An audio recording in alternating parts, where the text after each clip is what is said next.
सके जग जननी भवानी सर्ग सती जग जननी भवानी सर्ग सती जग जननी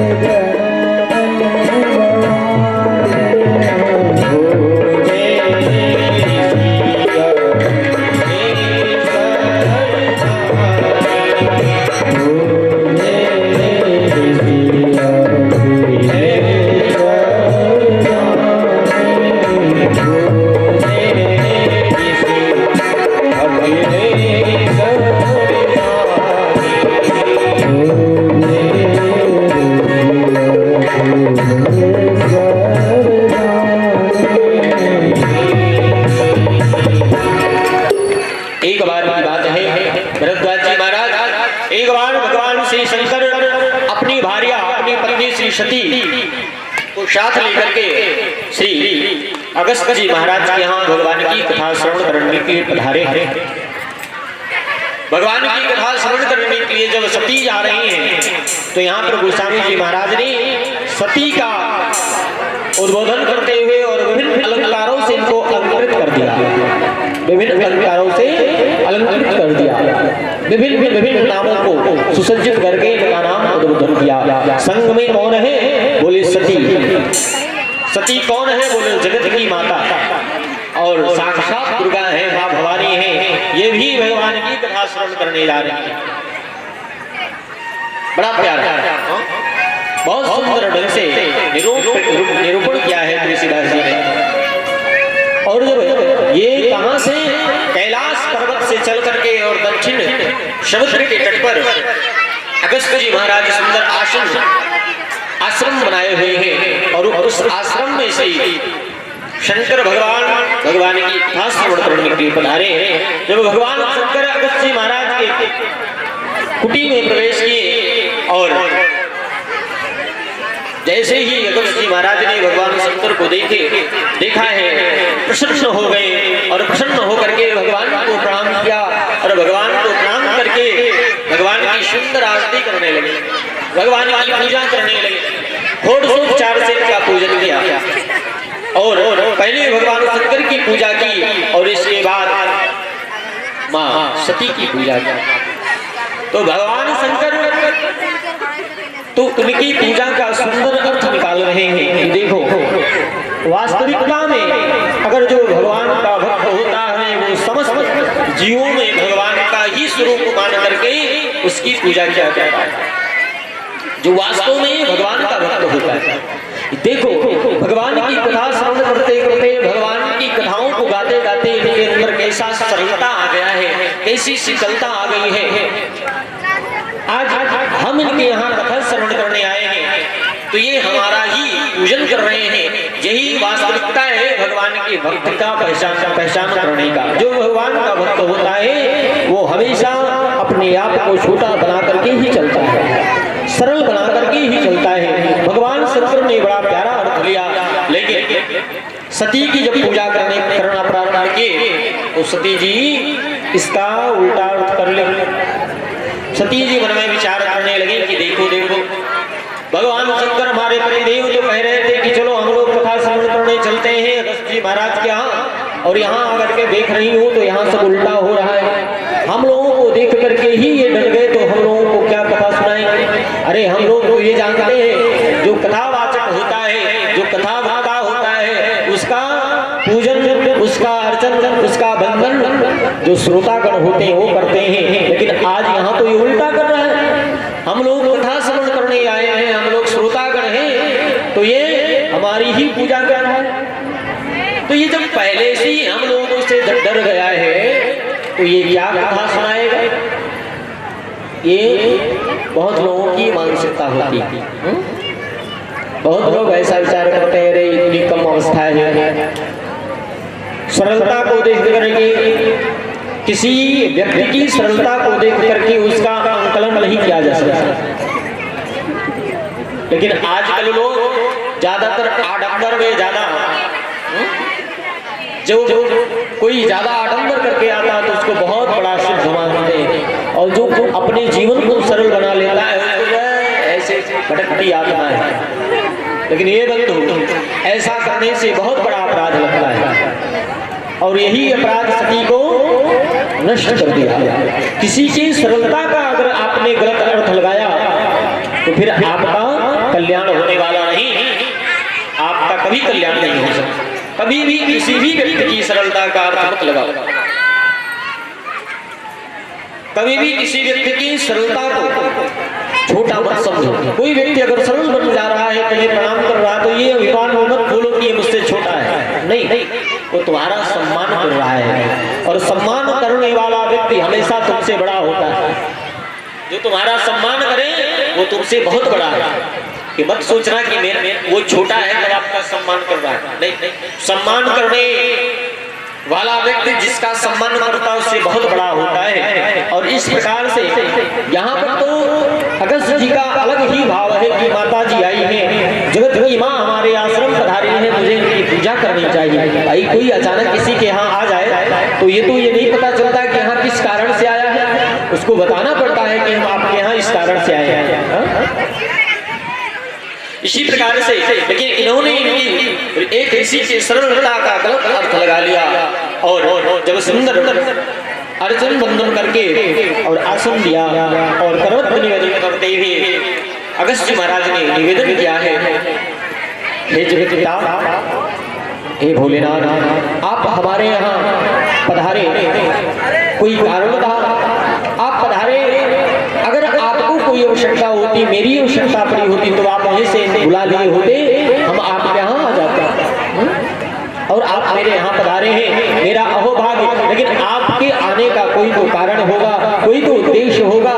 भगवान शंकर ने कहा एक उद्देश्य है महाराज, मेरा जब से विवाह हुआ है तब से हम गृह कार्यों को ज्यादा से ज्यादा कर रहे हैं, लेकिन हम भगवान की कथा में समय नहीं दे पा रहे हैं। तो अचानक मुझे ये ज्ञान आया, अचानक ध्यान आया कि चलो क्यों ना, बहुत दिनों तक हम लोगों ने गृह कार्यों को किया है, थोड़ा सा भगवान का भजन कर लिया गया। तो हम भगवान की कथा श्रवण करने आए हैं, आप कृपा करके हमको भगवान की कथा श्रवण कराइए।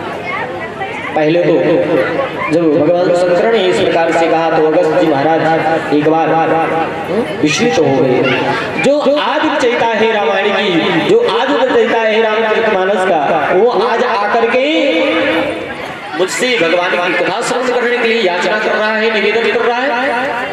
रच महेश निज मानस राखा, जो अपने हृदय में बहुत समय से भगवान रामचरितमानस को स्थापित कर रखा है। समय शिवासन भाषा, समय पाकर के पार्वती को सुनाया। आज वह भगवान मुझसे वही भगवान की कथा श्रवण करने, राम की कथा श्रवण करने आया। पहले तो थोड़ा सा स्तब्ध हुए हैं, लेकिन बाद में फिर अपने आप को समझाते हैं और कहते हैं अगस्त जरा विचार कर, ऐसा परमात्मा अगर तुम्हारे यहाँ आया है, तुमने बहुत सारे लोगों को भगवान की कथा सुनाया है, लेकिन आज अगर तू भगवान राम की कथा भगवान शंकर को सुनाता है तो तेरा जीवन पवित्र हो जाएगा, तेरी वाणी पवित्र हो जाएगी। इस भावना से, क्योंकि भगवान की कथा तो अपार है और भगवान की कथा इसीलिए गाई जाती है कि हमारा जीवन, हमारी वाणी पवित्र हो जाए। बाबा जी ने लिखा है, निज गिरा पावन करने राम जस तुलसी कहो, निज गिरा पावन करने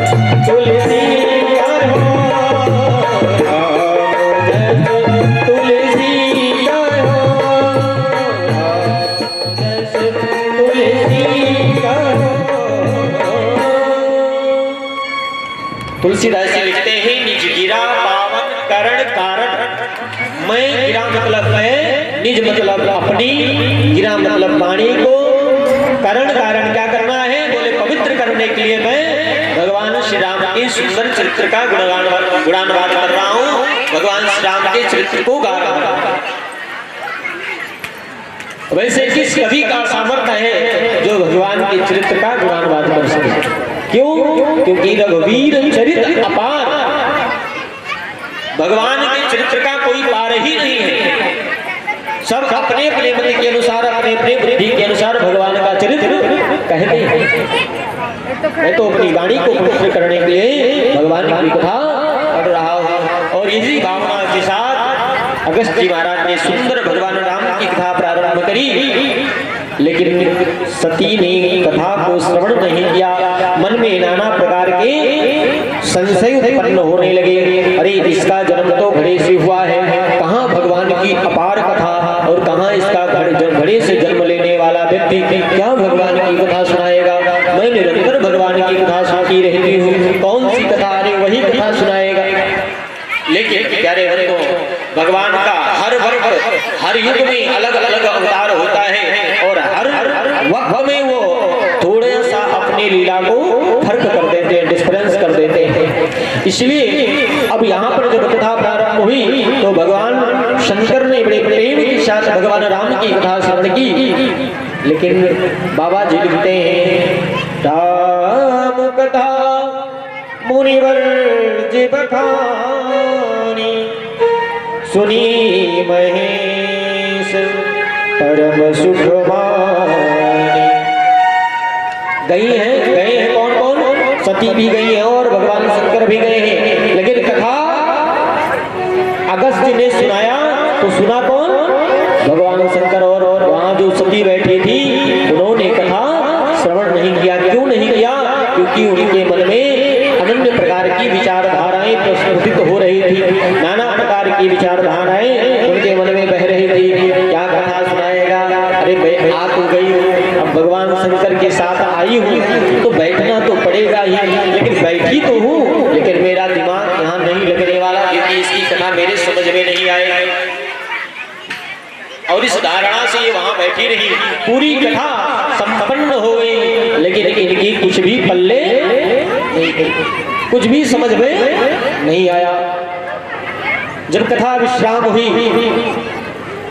तो भगवान शंकर ने मन में विचार किया कि इन्होंने बड़ी सुंदर कथा मुझे सुनाई है, अतः कथा श्रवण कराने वाले व्यक्ति को कुछ भेंट देना चाहिए। व्यास की विदाई करते समय कुछ ना कुछ दक्षिणा देना चाहिए। तो शंकर जी विचार करते हैं कि मैं इनको क्या दूं। इन्होंने विचार किया कि क्या दूं और विचार करते हुए कुछ देने की इच्छा हुई। लेकिन फिर सोचने लगे अगर मैं इन संत को इन ऋषि को मैं ये वस्त्र दूं और ये वस्त्र इन संत के इन ऋषि के किसी कार्य न आए तो मेरा दिया हुआ दान व्यर्थ चला जाएगा। इसलिए जब भी हम किसी को दान दें तो ऐसी वस्तुओं का दान दें जिस व्यक्ति को हम दें वह व्यक्ति उस वस्तु का पालन करे या तो उसको ग्रहण करे। और आजकल हम लोग ऐसा दान देते हैं ऐसा दान देते हैं कि पंडित जी महाराज लेकर के जाएं घर में तो पूछा लगाने की भी काम रहा है। दान तो देते हैं लेकिन ऐसा दान देते हैं कि वो किसी कर्म का नहीं होता। दुकान और इसमें उसी की गलती नहीं जो देने वाला है, इसमें थोड़ा थोड़ा सहभागी जो दुकानदार हैं उनका भी होता है। जब कोई व्यक्ति दान देने के लिए दुकानदारों के पास जाता है, चाहे कपड़ा लेना हो या और कोई वस्तु, तो दुकानदार के पास जाएगा, कहेगा महाराज कोई कपड़ा दिखाओ, तो दुकानदार पहले पूछेगा ये बताओ तुम्हें अपना पहनना है कि पंडित को दान देना है, साधु जी को दान देना है। तो लोग कहेंगे नहीं वो आज सत्यनारायण कथा सुनी थी तो सोच रहा था पंडित जी को एक धोती दे देता, एक गमछा दे देता। तो बोले अच्छा पंडित जी को देना? बोले हाँ पंडित जी को देना। अच्छा। तो ये बताओ कि अच्छी क्वालिटी में दिखाएं कि दान देने वाली क्वालिटी में दिखाएं? बोले नहीं है बढ़िया वैसे कोई दिखा दो, दान ही तो देना है। और फिर महाराज वो वैरायटी निकालता है 70 रुपये 75 रुपये और अधिक से अधिक 100 रुपये, और हम लोग चूस भी वही करते हैं, 100 रुपया का दो ना, दानी तो देना। और उसको दिया, चिल्लाए घर में, देखा किसी काम का नहीं है तो उससे बकरी और नहीं भैंस का क्या है, उसको रस्सी, रस्सी टूट गई है तो उस धोती का रस्सी बना करके भैंस बांध दिए। लो ऐसा दान नहीं देना चाहिए। इसलिए भगवान शंकर भगवान ने विचार किया कि क्यों ना मैं संत से ही पूछ लूं कि महाराज कोई वस्तु की अगर कमी हो तो मैं आपको देना चाहता ही हूँ, आप मांग लो, आपकी इच्छा अनुसार अगर मैं देता हूँ तो आपके किसी कार्य में आ जाएगा, किसी काम में आ जाएगा। और जब इस प्रकार से कहा तो अगस्त जी कोई ये भिखारी वाले संत नहीं थे, ताले देने वाले संत, वो तो वास्तविक संत थे। जो भगवान का भक्त हो गया, जो भगवान के भक्त नहीं, वो कभी किसी से मांगते नहीं, उनको तो देने वाला परमात्मा होता है। एक सूफी ने बड़ा प्यारा गजल गाया है, बड़ा प्यारा भाव दिया है। फकीरी में भी मुझको मांगने में शर्म आती है। हे प्रभु, फकीर जानते ना, नहीं जानते? फकीर जो होता है वो हम लोगों के यहाँ उसको साधु कहते हैं और मुसलमानों में उनको फकीर कहते हैं। सूफी संत वह भगवान से कहता है, फकीरी में भी मुझको मांगने में शर्म आती है। क्यों? क्योंकि तुम्हारा हो के मुझसे हाथ फैलाया नहीं जाता, तुम्हारा हो के मुझसे हाथ फैलाया नहीं जाता।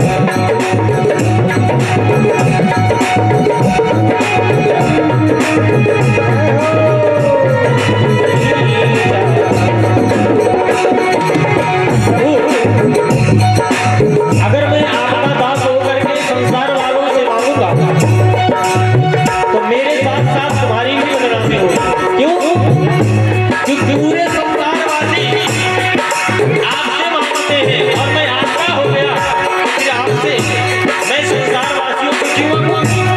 कहता है आज कर तुमसे अगर लो मुझे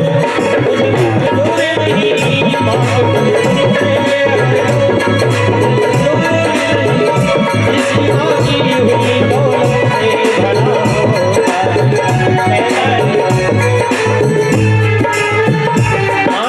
तुमसे अगर लूं मुझे मंजूर नहीं। क्यों? किसकी मांगी हुई दौलत से भला। आप देखो, आप लोगों ने देखा भी होगा, बहुत ऐसे फकीर हैं, मांगने वाले हैं जो मांगते हैं, और ऐसे ऐसे फकीर हैं महाराज जो BMW गाड़ी से चलते हैं। दिल्ली में आपने देखा होगा, बेचनाम आए थे, लेकिन फिर भी BMW गाड़ी है, बेटा लंदन में पढ़ रहा है, फिर भी उसके मांगने की आदत नहीं जाती। इसलिए प्रभु अगर मैं मांगने लगा तो मेरी एक आदत बन जाएगी। इसलिए मैं मांगना नहीं चाहता और मैं मांगूंगा।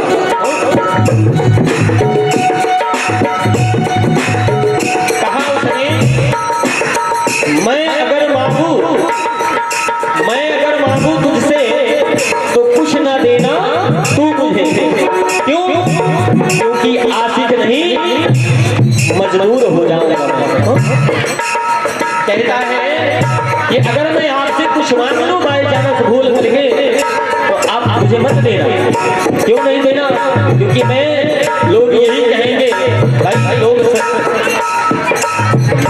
हमेशा ये विचार करेंगे, देखो उसने ये काम किया तो ये मांग लिया, वो भगवान का पूजन किया तो हम लोग क्या करते हैं, भगवान का 2 रुपये की अगरबत्ती लगाए और 1.5 लाख का पर्चा थमा देते हैं।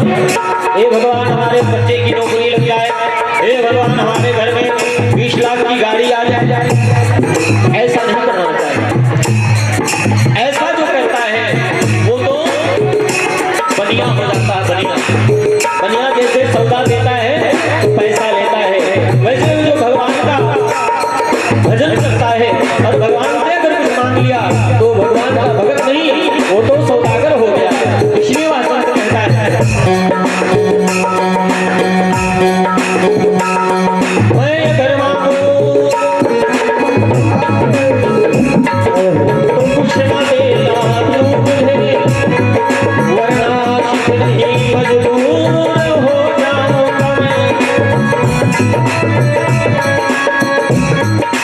मैं अगर आपको कुछ मांग लूं तो मुझे आप मदद देना। और इसी तरह में बड़ी सुंदर पर पंक्ति, ये फकीर है क्या? बोले इस फकीर के दोनों पैर टूट चुके हैं, भगवान के दरबार में बैठा है और कहता है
मुझ पे उसी समय घटना घटी जिस समय भगवान शंकर कथा श्रवण करने गए थे। कौन सा युग था? त्रेता युग। और भगवान राम का अवतार हर युग में जब भी त्रेता आता है तो भगवान राम का लीलाओं को करते हुए अपने माता पिता के वचनों का पालन करते हुए 14 वर्ष का वनवास ग्रहण किया है। और 14 वर्ष के वनवास में इनके साथ जो घटना घटी, इनकी भार्या श्री सीता का हरण हो चुका है।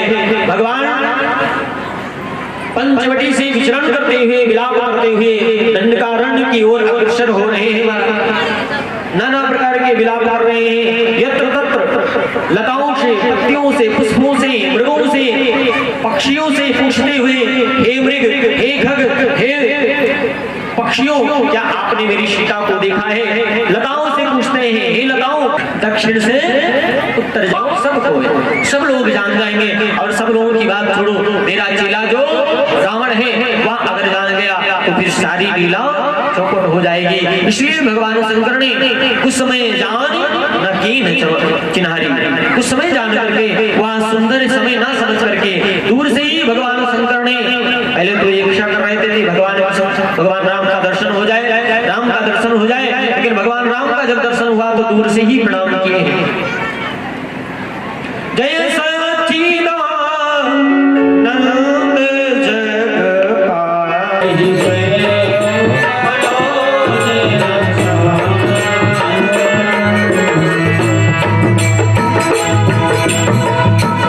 दर्शन किया, मिलने की लालसा थी, लेकिन वो समय अच्छा ना समझ करके मिले नहीं। दूर से ही भगवान राम को सच्चिदानंद कह करके प्रणाम किया। और जो ही सच्चिदानंद करके प्रणाम किया तो सती महारानी ने जब सुना और सुन करके जब देखा तो सामने दो राजकुमार और उनको उनके जो पति हैं भगवान शंकर हाथ जोड़ करके सच्चिदानंद कह करके प्रणाम कर रहे हैं। शंका कारण हो गई। सती ने विचार किया कि वह हमारे प्राणनाथ जो त्रिभुवन के गुरु हैं, त्रिभुवन के स्वामी हैं, आज ये दोनों राजकुमारों को प्रणाम कर रहे हैं। और ऐसे कहिए हे भैंस, क्या तूने हमारे सोने का जो 9 लाख का हार था वो खो गया, तू जानती है? तो भैंस बताएगी, भैंस बोलेगी। ये ज्ञान की प्रकाष्ठा नहीं ना। अगर ये विष्णु है तो क्या ये मुझे नहीं पता कि इनकी पत्नी कहाँ है? अगर ये भगवान है तो क्या मुझे नहीं पता? और भगवान है तो ये लोग क्यों रहे? नाना प्रकार का प्रश्न किया। भगवान ने समझाया है, देवी तुम्हें नहीं पता शायद, जो जहाँ से हम लोग आ रहे हैं ना अगस्ती के यहाँ से, अगस्ती ने जिनकी कथा हम लोगों को सुनाई है ये वही श्री राम है। लेकिन प्यारे सती कथा सुनी हो तब तो समझ में आए कि वही राम शंकर जी कहते हैं कि अगस्त जी ने जो कथा सुनाई सती जी कथा ही नहीं सुनी तो क्या बताए कि हाँ वही राम। और बहुत सुंदर समझाया है।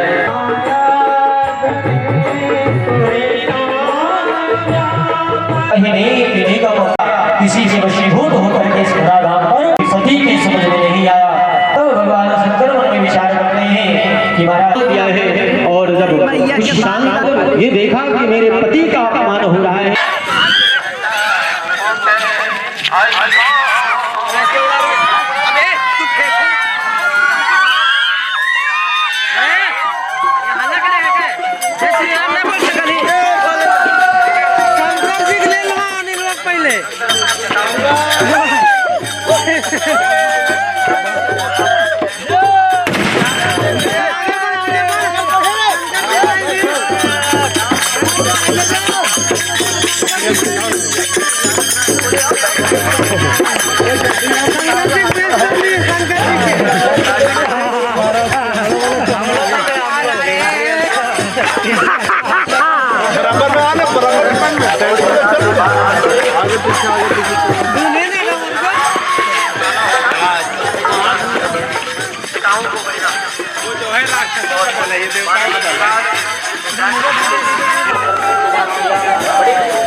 सकते हैं और भगवान का कल्याण करें और सदैव आनंदित रखें। और श्री दिलीप वर्मा जी के द्वारा भी 501 रुपये का दान आया था। भगवान उनका कल्याण करें और सदैव उन्हें आनंदित रखें और सदैव उन्हें आनंदित रखें। प्रभात जी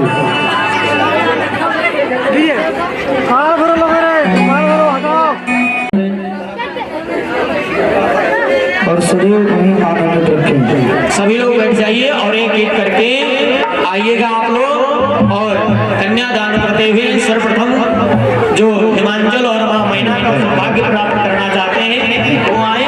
मंडप में ला करके भगवान शंकर को बैठाया है, मां पार्वती को बुलाया गया है। सुंदर श्रृंगार करके मैया पार्वती विवाह मंडप में आई है। बड़ा अलौकिक दिव्य छवि है। आज भगवान शंकर जी के द्वारा 51 रुपये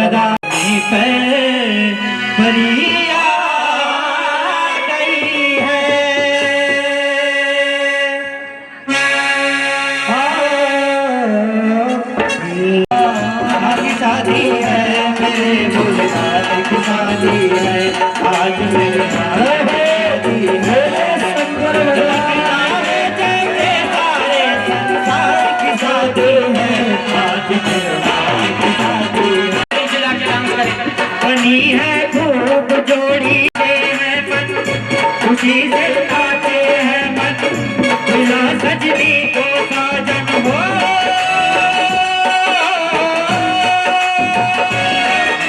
लगता है जैसे सारे कहना की शादी है आज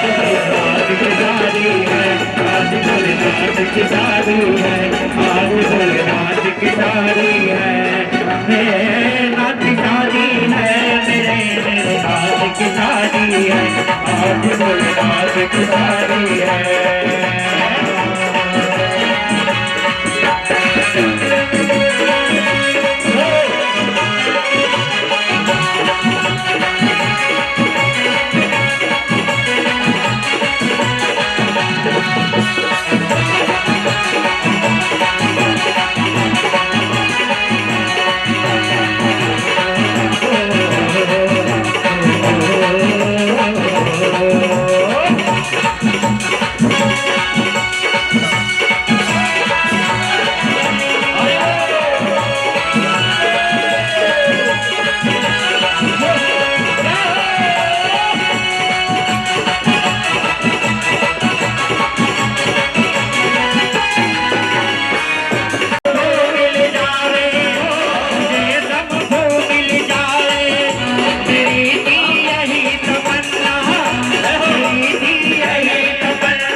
किसी के यहाँ बारात आया है या बारात में कोई जाता है, तो इसी तरह से ये हमारे मंटू भैया को अध्यक्ष होकर के, मुखिया होकर के जब ऐसे करोगे, बाकी लोग क्या करेंगे?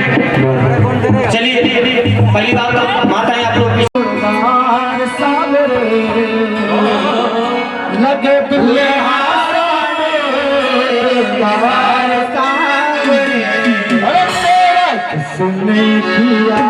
सभी लोगों को नाचना है।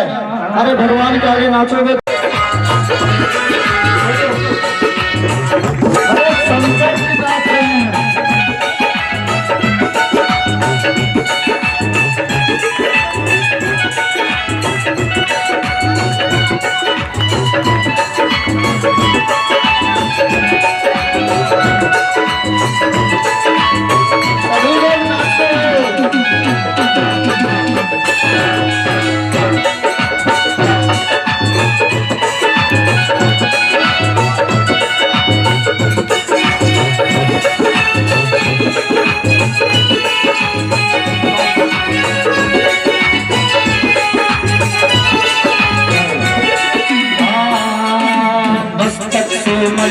गिरचंदन सुंदर हार बनाया, ओ मस्तक पर गिर चंदन सुंदर हार बनाया। सदा वो जिसने तुझे सजाया, शामत हाथ सदा वो जिसने तुझे सजाया। सदा तार है वो हमार सागर, सदा तारा है भोलेनाथ सारे तेरा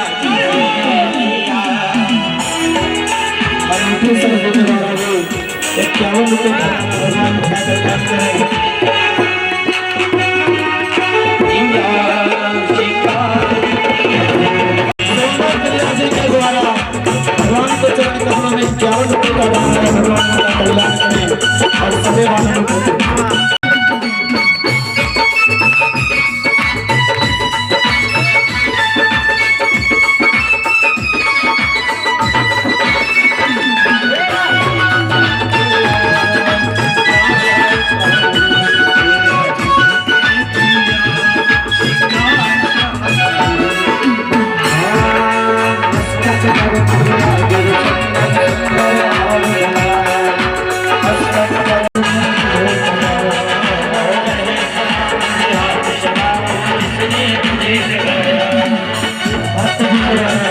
भगवान का कल्याण करें।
हर चीज में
पितरी पे सोना के पानी भवानी तू ही चढ़ैलू ना, पितरी पे सोना के पानी भवानी तू ही चढ़ैलू ना। अरे माई रहनी भैंसा चरवैया गवैया तू ही बनैलू ना।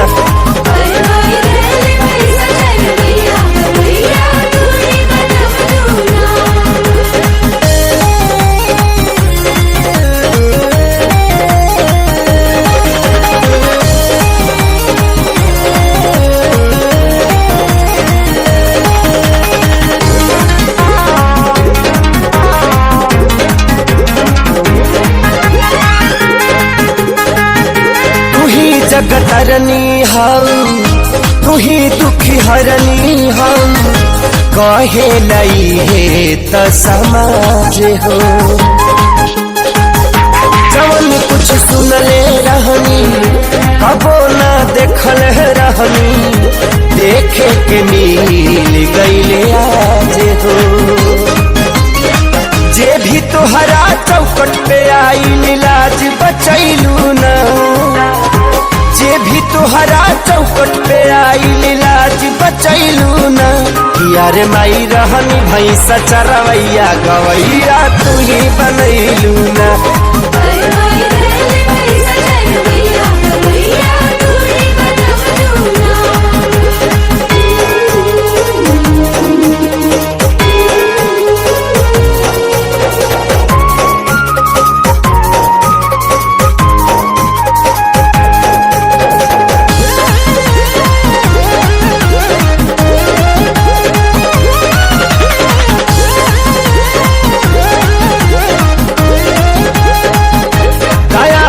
कैलू मैया सहैया भैलू मैया, उपजल ज्ञान सूर्यदास में। हाथ जकरा पे धैलू तू सुतलो भाग जगैलू, झंडा उड़ल वो कर आकाश में। रहसु भगत के फारी के मस्तक कंगन देखैलू ना, रहसु भगत के फारी के मस्तक कंगन देखैलू ना। यार माई रहनी भैंसा चरवैया गवैया तू ही बनैलू ना।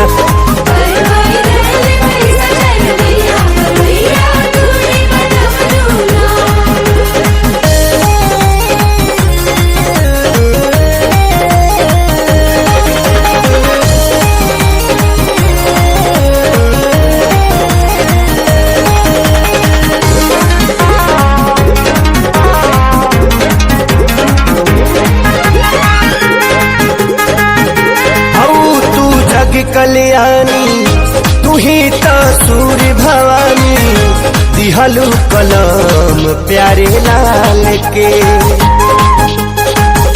पूजन जब तोहरो कैले खेसारी जे कुछ पहले, रखले बाड़े आज ले संभाल के।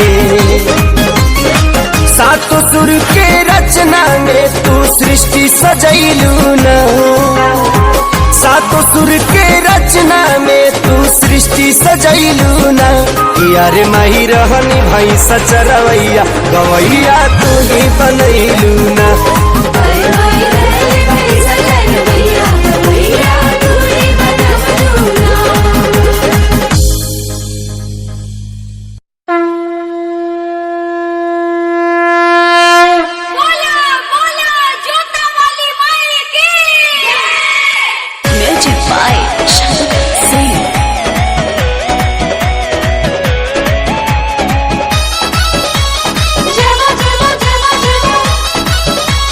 जय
महथिन बाड़ी बखोरापुर के काली के पूज के पूजब सती कुंवारी पूजब सती कुंवारी तुमर जनी मैया बिहिया में महथिन बाड़ी बखोरापुर के काली के पूज के पूजब सती कुंवारी ससराम के तारा चंडी के दर्शन पाई के नहीं आई बबलनुआ थारी चले के जाई के हाँ कही देता राजा जी मुस्काई के नहीं आई बबलनुआ थारी चले के जाई के अब की भखले बानी भारा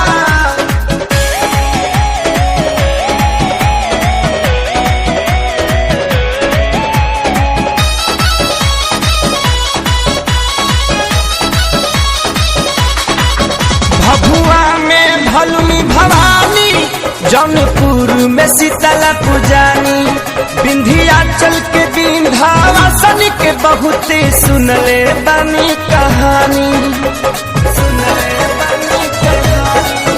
भभुआ में भलुनी भवानी जौनपुर में शीतला पुजानी विंध्याचल के विंध्यावासन के बहुते सुनले बानी कहानी और रजरप्पा के छिंद मस्ती कमाई के नहीं रही बबलनुआ थारी चले के जाई के संग लेके चलल जाई बुलबुल भाई के नहीं आई बबलनुआ थारी चले के जाई के अब की भखले बानी भारा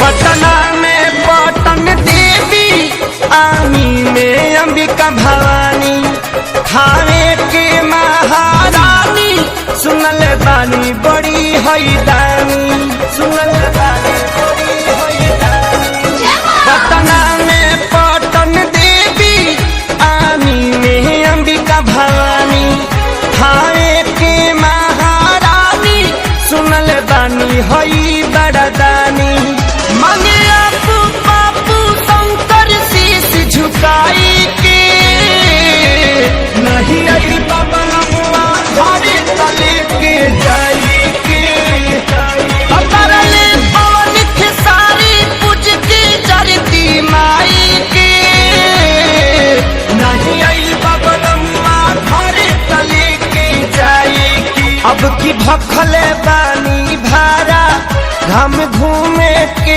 बसारा बहरा से आ जायारा फिर कह बना दो बारा पूरी श्रद्धा रन दीदी के चुनरी चढ़ाई के नहीं आई बबलनुआ थारी चले के जाई के जल्दी से बोला श्रद्धा मोर पुराई के नहीं आई बबलनुआ थारी चले के जाई के यस भखले बानी भारा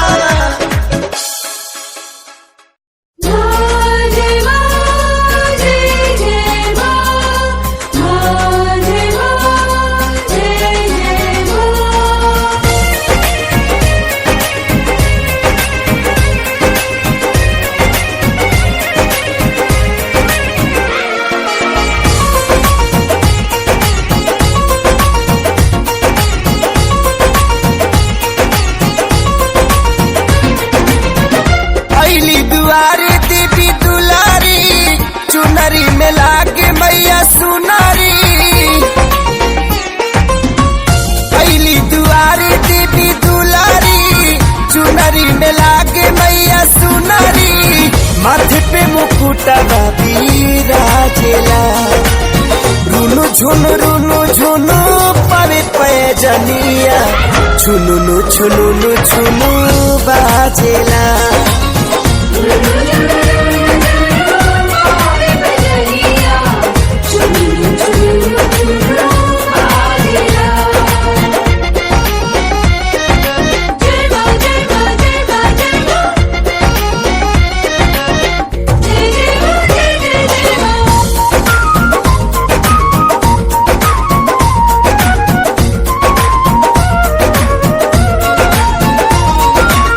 धरती पे जोगी जाति नाच बन सेवा का, नाच देवी देवता आकाश में।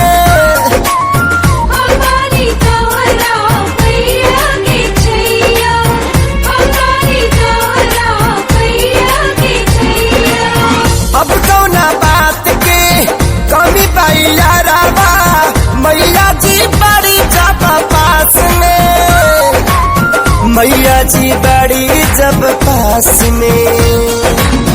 नकिया लगेला जैसे सुगनी, शोभे में सोनवा के नथुनी, रूपवा से बकवा सजावेला। रुनु झुनु पावे पैजनिया, छुनु छुनु छुनु बाजेला।